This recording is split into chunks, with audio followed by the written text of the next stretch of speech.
Hello and welcome to SPM IS Academy. Today we will analyze important newspaper articles of 16th December 2021.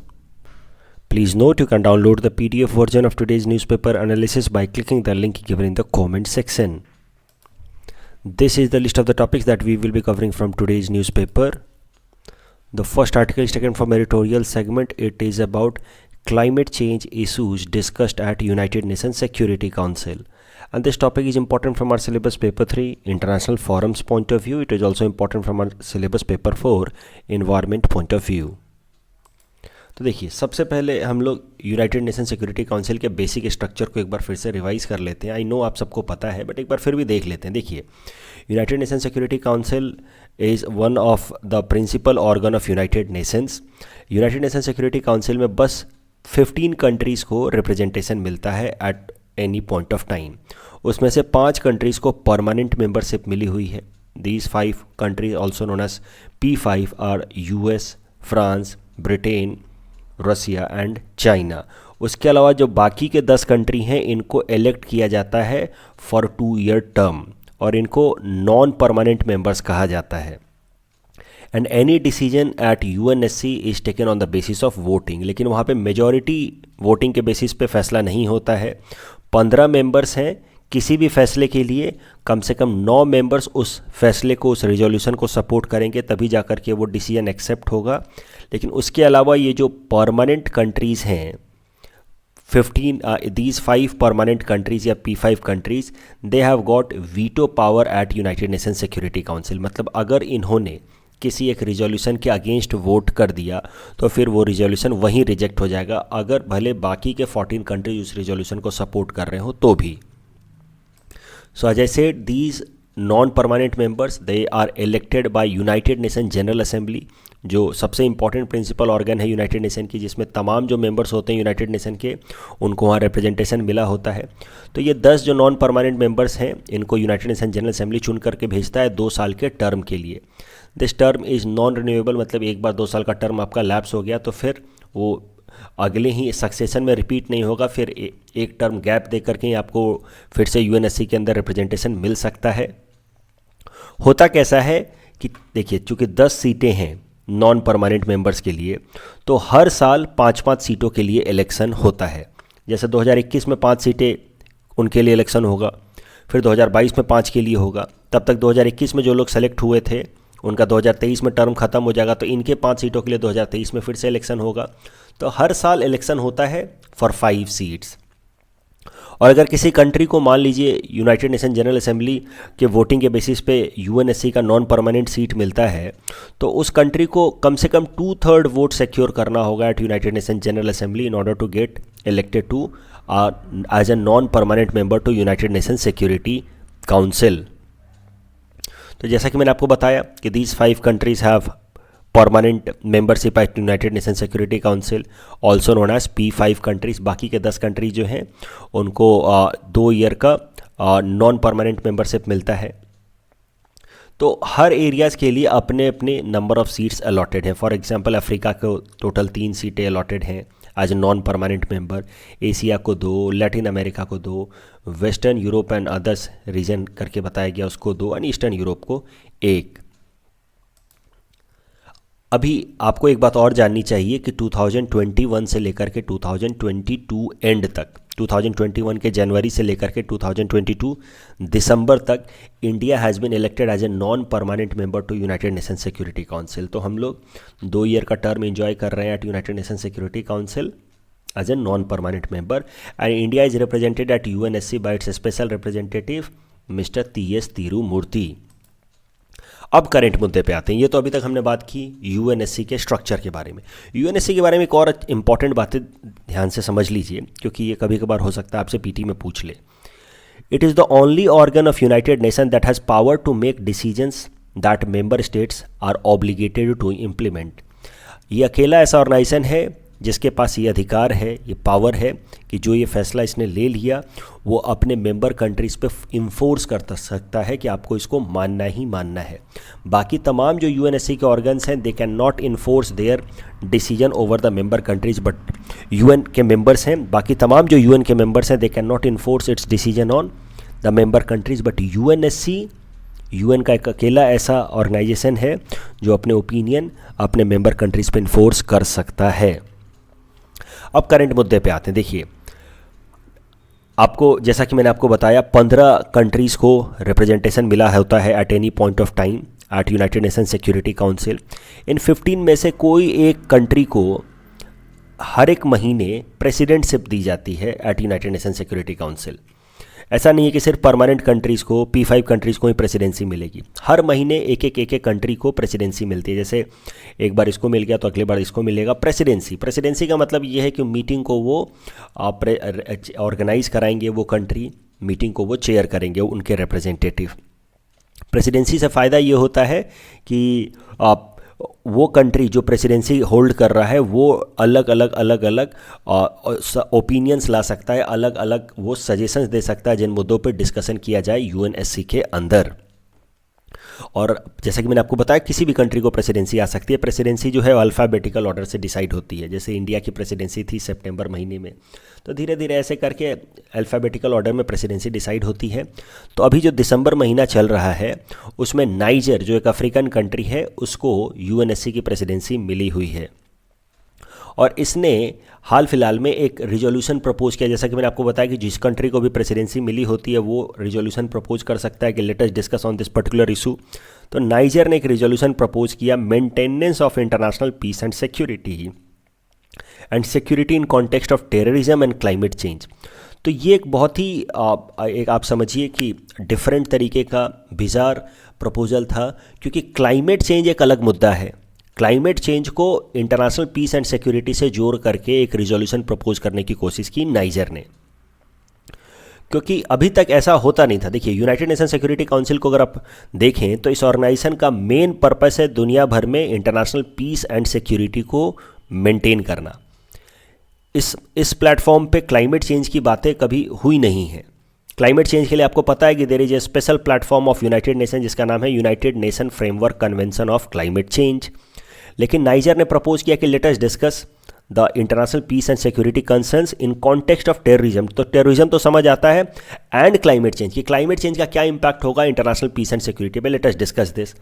और ये resolution लाया niger की presidency में niger ने, उसको सपोर्ट किया आयरलैंड ने जो दूसरा मेंबर है यूनाइटेड नेशन सिक्योरिटी काउंसिल में as a non permanent member. और इस रिजोल्यूशन को जो यूएनएससी के 15 में से 12 मेंबर्स ने सपोर्ट कर दिया। तो इस हिसाब से तो इसको पास हो जाना चाहिए था, क्योंकि किसी भी फैसले को ले जाने के लिए बस 9 मेंबर्स कंट्री का सपोर्ट चाहिए। लेकिन फिर भी ये रिजोल्यूशन पास नहीं हो पाया क्योंकि इंडिया और Russia voted against it while China abstained from voting. तो हुआ क्या कि चाइना तो एक परमानेंट मेंबर है, P5 कंट्री, और चाइना ने इसके अगेंस्ट वोट कर दिया। तो समझिए चाइना ने अपना वीटो पावर इस्तेमाल कर दिया, and that is why this resolution was defeated. India ने क्यों इसके खिलाफ वोट किया वो भी ज़रा देखते हैं। क्या कहा है एस तिरुमूर्ति साहब ने, वो भी ज़रा देखते हैं। एस तिरुमूर्ति साहब ने साफ साफ कहा कि look, the Security Council exists primarily to prevent conflict and maintain global peace. तो Security Council, United Nation security Council का तो main purpose international peace and security है। यूनाइटेड नेशन की एक ऑलरेडी एक स्पेशलाइज्ड एजेंसी है या एक स्पेशलाइज्ड अग्रीमेंट है, United Nation framework Convention on Climate Change UNFCCC, which is discussing matters related to climate change.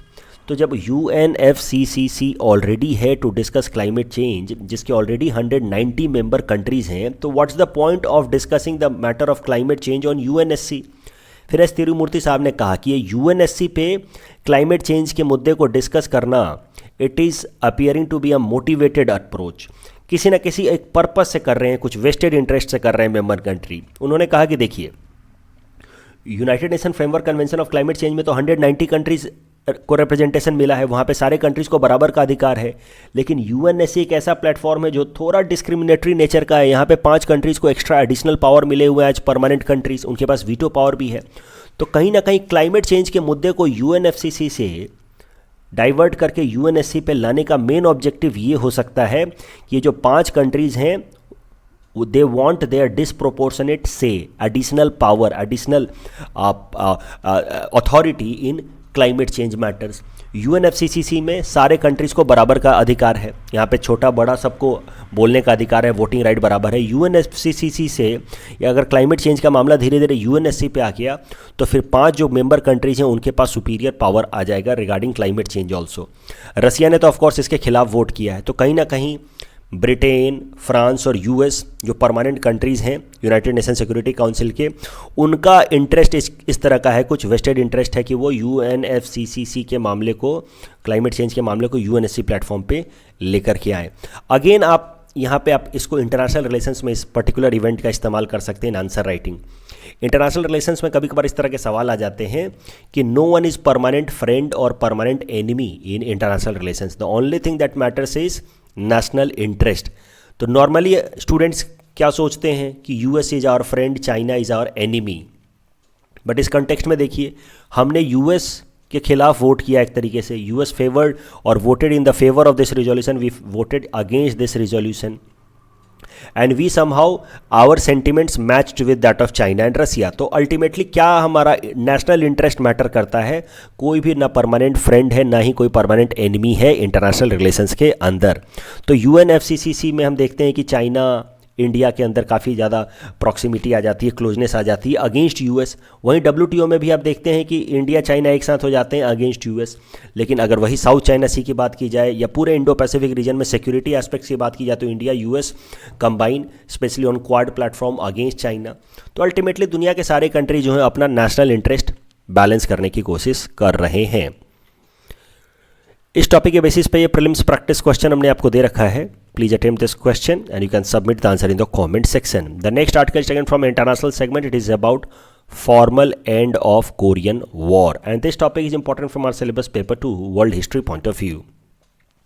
तो थोड़ी सी बैकग्राउंड देखते हैं। आपको पता है कि जैसे ही वर्ल्ड वॉर 2 ख़त्म हुआ 1939 से 45 तक जब वर्ल्ड वॉर 2 लड़ा गया and when it ended in 1945, उसके तुरंत बाद ही एक तरीके का एक हॉस्टाइल सिनेरियो क्रिएट हो गया पूरे दुनिया भर में, जिसको हम लोग कहते हैं कोल्ड वॉर। तो cold war was mainly a conflict between 2 power blocks, USSR block and US block, which started this cold war started just after world war 2। और दुनिया के अलग अलग कंट्री जो हैं या तो यूएस ब्लॉक को ज्वाइन करने लगे, नहीं तो यूएसएसआर ब्लॉक को ज्वाइन करने लगे, और पूरी दुनिया जो है एक तरीके से बाईपोलर मॉडल में कन्वर्ट हो गई। एक तीसरा मूवमेंट जरूर चल रहा था by some countries, third world countries like India, Egypt, Indonesia, जिसको हम लोग नॉन अलाइनमेंट मूवमेंट कहते हैं, but otherwise the entire world had become bipolar. Either US bloc या यूएसएसआर ब्लॉक को उन्होंने ज्वाइन कर लिया था। एंड दिस कोल्ड वॉर, इसको कोल्ड वॉर इसलिए कहते हैं क्योंकि it was never a direct conflict between the 2 major powers, never a direct conflict. It was exhibition of supremacy, arms race चल रहे थे, स्पेस रेस चल रहा था। उसके अलावा these 2 power blocks never went into direct confrontation, they went for proxy Wars. तो proxy Wars में कैसा होता है, देखिए मान लीजिए कि ये 2 मेजर पावर हैं ए और बी, तो कोल्ड वॉर में कैसा होगा या प्रॉक्सी वॉर में कैसा होगा, they will never fight directly against each other. ए जो है अपने किसी सपोर्टर को या अलाई कंट्री सी को सपोर्ट कर रहा है, तो बी अपने किसी अलाई कंट्री डी को सपोर्ट कर रहा है, और सी और डी आपस में लड़ रहे हैं। सी को ए से सपोर्ट मिल रहा है, डी को बी से सपोर्ट मिल रहा है, और इस तरह के वॉर को, सी और डी के वॉर को कहा जाएगा प्रॉक्सी वॉर। जहां पे ये दोनों डायरेक्ट ना लड़के इनडायरेक्ट लड़ें, इसको कहा जाता है प्रॉक्सी वॉर। और यही चल रहा था कोल्ड वॉर के टाइम में कोरियन वॉर के फॉर्म में। देखिए ये है कोरियन पेनिनसुला, और कोरियन पेनिनसुला में कैसा है कि नदर्न पार्ट ऑफ जो कोरिया था उसको यूएसएसआर ब्लॉक सपोर्ट कर रहा था, जबकि सदर्न पार्ट ऑफ जो कोरिया था उसको यूएस ब्लॉक सपोर्ट कर रहा था, और ये लोग आपस में लड़ रहे थे। So this was a perfect example of proxy war during cold war. तो US and USSR they are not directly fighting, लेकिन यूएसएसआर सपोर्ट कर रहा है नॉर्थ कोरिया को, यूएस ब्लॉक सपोर्ट कर रहा है साउथ कोरिया का, and these people are fighting with each other. This is an example of proxy war during cold war. अब कोरियन वॉर के बारे में जरा समझते हैं, क्योंकि इसी से रिलेटेड ये आर्टिकल है। तो अगर आप ये देखिए कोरियन पेनिनसुला को, आज के टाइम में तो आपको पता है कि इस कोरियन पेनिनसुला पे 2 कंट्री हैं, नदर्न साइड में है नॉर्थ कोरिया, सदर्न साइड में है साउथ कोरिया। लेकिन एक वक्त था जब ये कोरियन पेनिनसुला जो है अनडिवाइडेड कंट्री हुआ करता था। This entire territory was under 1 country known as Korea till world war 2। हुआ क्या कि कोरिया को जापान ने अक्वायर कर लिया इन 1910। बाद में आपको पता है कि Japan was fighting along with Germany during world war two and Japan lost world war two. तो जब जापान की हार हुई वर्ल्ड वॉर टू के बाद, खासकर after that Nagasaki and Hiroshima bombing, nuclear atomic bombing bye US, तो Japan की हार हुई और उसके बाद जापान ने सरेंडर कर दिया। तो ये जो कोरियन पेनिनसुला जिसको जापान ने एक्वायर कर रखा था सिंस 1910, वो इंडिपेंडेंट हो गया।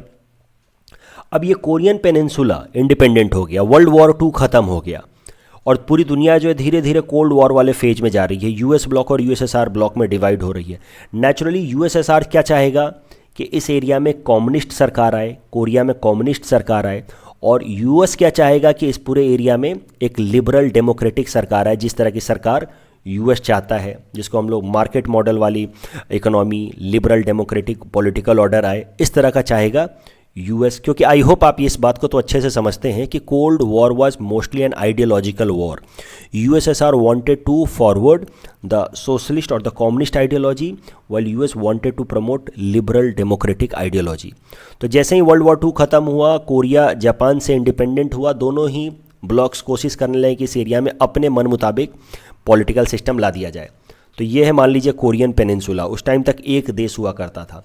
अब इस साइड में कैसा है कि चाइना बॉर्डर शेयर करता है और रसिया बॉर्डर शेयर कर रहा है। तो ये चाइना और रसिया दोनों उस टाइम में कम्युनिस्ट हैं, तो they wanted to bring communist form of government in this area. तो इस एरिया से कैसा है, चाइना और रसिया ने सपोर्ट करना शुरू किया लोगों को in order to promote communist government. तो फिर नीचे वाले एरिया से, यहाँ से यूएस ब्लॉक ने सपोर्ट करना शुरू किया, यहाँ के लोगों को आर्म्स फंडिंग देना शुरू किया कि भाई आप एक ऐसी सरकार बनाओ जो कैपिटलिस्ट या लिबरल डेमोक्रेटिक मॉडल पे हो। तो ऊपर से चाइना और यूएसएसआर का सपोर्ट मिल रहा है फंडिंग और आर्म्स का, नीचे से यूएस का सपोर्ट मिल रहा है फंडिंग एंड आर्म्स का, और धीरे धीरे पूरे देश में एक तरह का सिविल वॉर शुरू हो गया, इंटरनल कन्फ्लिक्ट शुरू हो गया। जब नॉर्थ के लोग कहने लगे कि हमें कम्युनिस्ट सरकार चाहिए, साउथ के लोग कहने लगे कि हमें लिबरल डेमोक्रेटिक सरकार चाहिए, और एक तरीके का कन्फ्लिक्ट शुरू हो गया इन दोनों लोगों के बीच में। और ये लड़ाई जो है, सिविल वॉर जो है 3 साल तक चली, 1950 से लेकर के 1953 तक। बाद में एक अग्रीमेंट साइन हुआ, armistice agreement between USSR and US block, इस वॉर को ख़त्म करने के लिए। और ये वॉर ख़त्म हुआ विथ एन एग्रीमेंट कि इस पूरे कोरियन पेनिनसुला को 2 पार्ट में डिवाइड कर दिया जाए अलोंग 38 डिग्री नॉर्थ लैटिट्यूड। इसको 2 पार्ट में डिवाइड कर दिया जाए, ऊपर वाले पार्ट को कहा जाएगा नॉर्थ कोरिया और नीचे साउथ वाले पार्ट को कहा जाएगा साउथ कोरिया। तो इस तरीके से 2 कंट्री बन गए on one peninsula. Earlier this was one country, but because of Cold War, proxy war, the North Korea was created on the north of the 38 degree latitude and South Korea was created on the south of the 38 degree latitude. और naturally चूँकि north side में support कर रहा था USSR और China, तो वहाँ पे जो सरकार आई that was communist government. Ultimately that communist government deteriorated into dictatorship. आपको पता है आज के टाइम में वहाँ पे एक तरीके से टोटालिटेरियन रिजाइम है या डिक्टेटरशिप है अंडर किंग जोंग। जबकि साउथ कोरिया में naturally democratic liberal government I because it was under influence of US and it's western allies.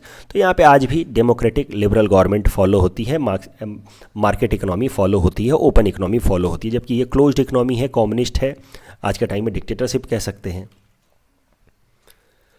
अब करंट न्यूज़ पे आते हैं। ये तो हिस्ट्री हो गई कोरिया की, लेकिन आपको अब एक बात ध्यान से समझनी है कि जो अग्रीमेंट साइन हुई थी 1953 में, that agreement was an armistice agreement. Armistice agreement का मतलब होता है टेम्पोररी स्टॉपेज ऑफ वॉर, कि वॉर को अभी के लिए ख़त्म किया गया है, सीज फायर डिक्लेयर किया गया है कि चलिए अभी एक दूसरे से लड़ाई नहीं करेंगे, लेट अस टॉक। लेकिन that was not the permanent और टेक्निकल और फॉर्मल एंड ऑफ वॉर।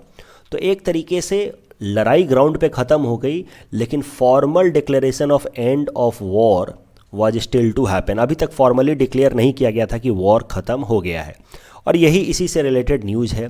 अभी हाल फिलहाल में साउथ कोरिया के प्रेसिडेंट मून जाई ने अनाउंस किया इन अ जॉइंट प्रेस कॉन्फ्रेंस, जहाँ पे ऑस्ट्रेलिया के भी प्राइम मिनिस्टर थे, उन्होंने एक जॉइंट प्रेस कॉन्फ्रेंस में अनाउंस किया कि हम लोग फॉर्मली, नॉर्थ कोरिया और साउथ कोरिया फॉर्मली इस कोरियन वॉर को ख़त्म करते हैं।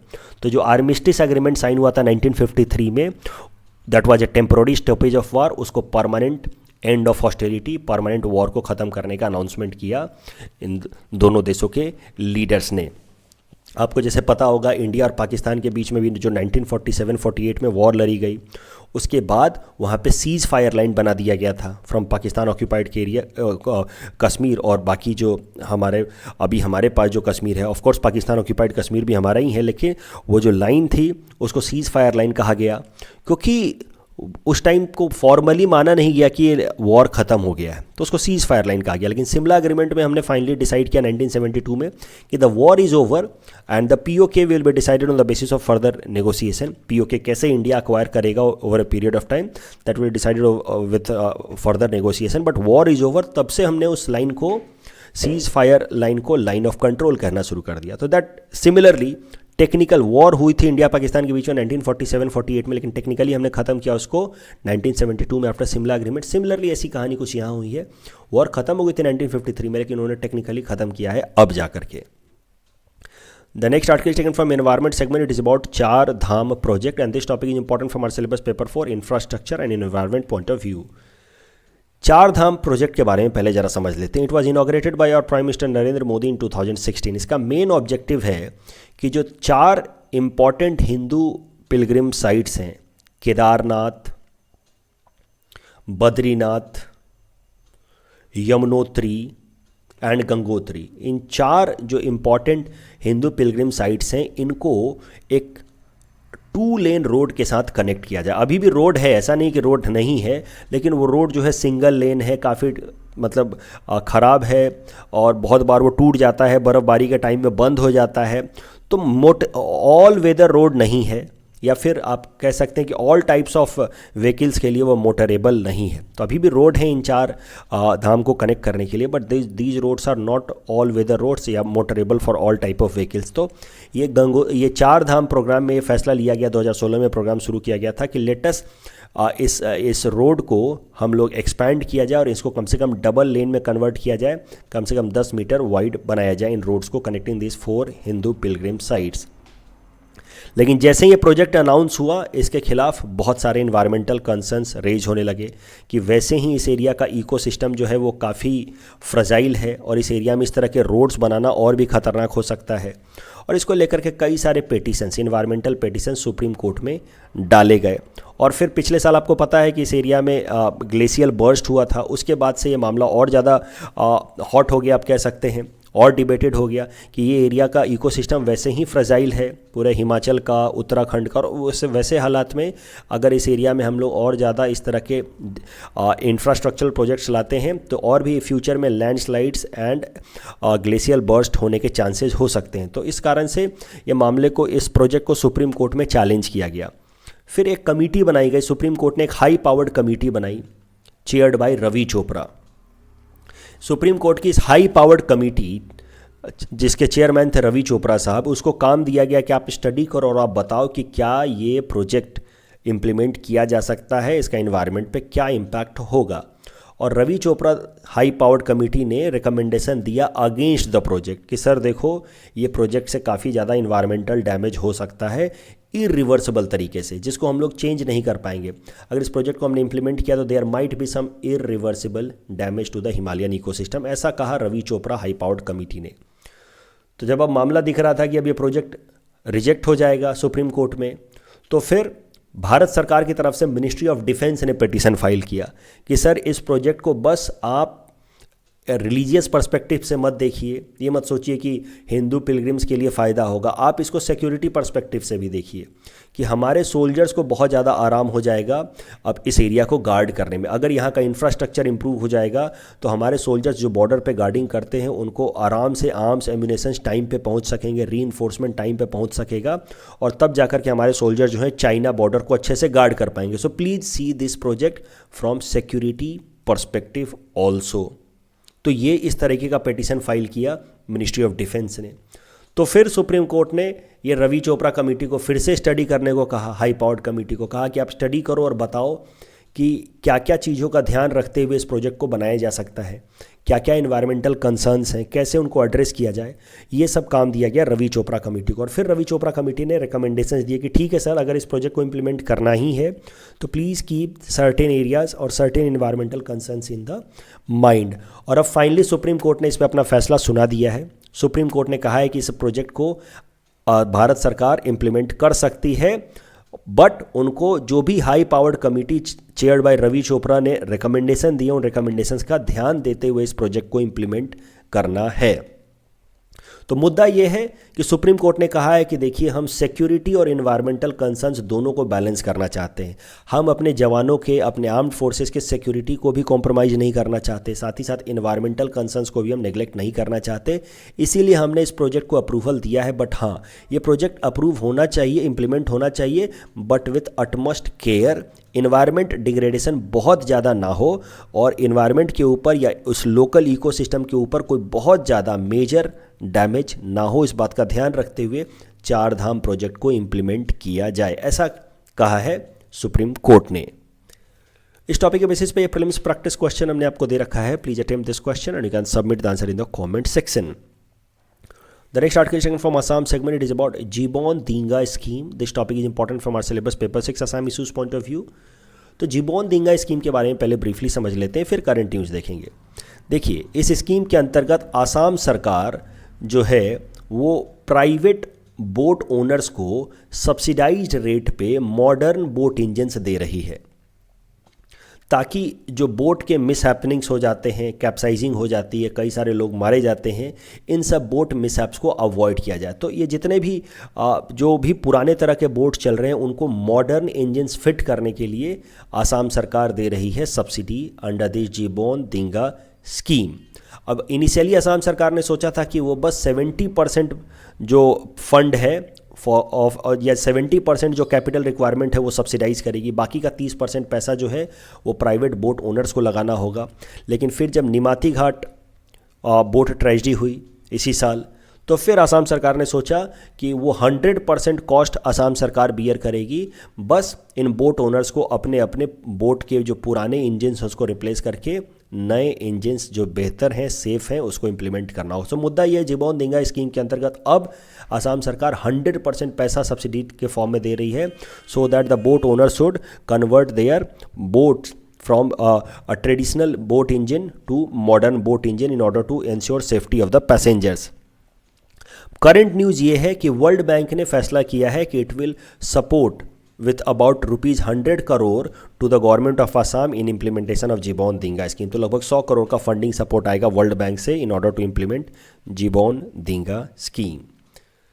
कल जो हमने आपको प्रैक्टिस क्वेश्चन दे रखा था उसका आंसर देख लेते हैं। Which are the following organization publishes global innovation index? Correct answer is option C, world intellectual property organization. The first statement true about New Caledonia. It is an overseas territory in France. It is located in Indian Ocean. This is wrong. It is in Pacific Ocean. So the correct answer is option A. And NGT के बारे में, of course, it has been created as a result of NGT Act 2010 for expeditious disposal of environment related cases. The decision of the tribunal होगा, ये triangle नहीं होगा, is final and cannot be challenged in higher court of law. This is wrong. Actually हमने कल भी देखा कि कैसे अभिजीत शर्मा साहब एक पिटीशन फाइल कर दिया एनजीटी के डिसीजन के खिलाफ इन सुप्रीम कोर्ट। तो एनजीटी के लिए कंडीशन है कि उनके अगर वो उनके किसी फैसले के खिलाफ रिव्यू पिटीशन डाला जाता है तो उनको रिव्यू करना है, और अगर वो रिव्यू नहीं कर पाते हैं within 90 days the matter can be complaint और challenge in the Supreme Court. तो मुद्दा ये है कि एनजीटी के फैसले को सुप्रीम कोर्ट में चैलेंज किया जा सकता है। So the correct answer is option A, 1 only. That's all from our side for today. Thanks for watching.